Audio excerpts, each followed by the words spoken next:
with World Cup, it does change for a lot of teams. We're probably one of the least affected teams, but we still are affected. And you're affected in other ways too, because you've got players who would have wanted to be over there on the plane, and they've had to deal with the disappointment of that, and how do they deal with that, and can that deflate them, or can that pick them up? Do they see it as an opportunity, or see them as a or does it really hurt them and affect their performance? So every team's dealing with the World Cup in different ways. What we know is that this first game, it's an away game for us, first time I believe in about 8 years that we've had an away game, but a great opportunity for us to get there against the Scarlets and hopefully try and get a win.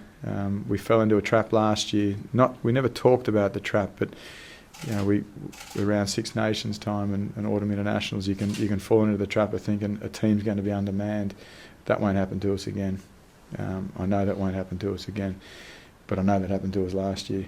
No one sort of said it, but I know it happened to us last year. So we've got to be the team. If we're meant to be a 10-point better side, we'll be a 10-point better side, and we're going to make sure we deliver on that. We've been working really hard to try and build that depth. I think through Eric and Mossy and Carly Amby, our academy coaches, they put a lot of work and time and effort into trying to identify, ideally young Connacht fellas to come through, but if we don't have the depth there, other young stars that other teams aren't picking up, and then to nurture them through. And we're starting to see some reward. We didn't have one win last year in that Eagles. We're currently 4 from 5 and head to Cardiff, knowing that we've got to keep winning to try and get into a final, and that's the way we're thinking about it at the moment. So, we're stretched on 2 fronts at the moment, but the boys are delivering. Good complaint to have. Yeah, it's good. It's great. We actually said last year, any time we pull on a jersey for Connacht, we want to be winning games of football. And that's, you can't just say that, you've got to want to live that. We worked hard last year, we didn't get that result, or those results, but this, out of that, it starts to become a bit of a habit, starts to become more than just words, and we're probably seeing the results of that now. I think a lot of people expect Jack to get a start, and if not this weekend, maybe next weekend. Can you tell us a bit about the development you've seen in his game since you arrived?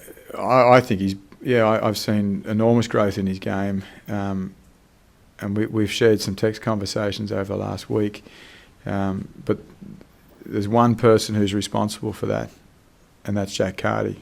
He's changed the way he's approached the game of rugby, the way he's looked at how he's done things, and I reckon sometimes it's a big one for young players. They think the answer sits here or in another coach. It's not. We don't have the answers for you.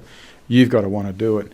You've got to change the way you're doing things, and you've got to listen to some of the things that may be spoken to you about, but you've got to be prepared to change what you've done, because if you keep doing what you've always done, you're going to get the same result. Now, Jack changed. He changed the way he looked at the game. He changed the way he thought about the game, the way he controlled himself off the field, what he put down his throat, the time he went to bed, the messages he wrote to himself, the way he prepared. There's a whole host of things that Jack Carty did that changed the way Jack played.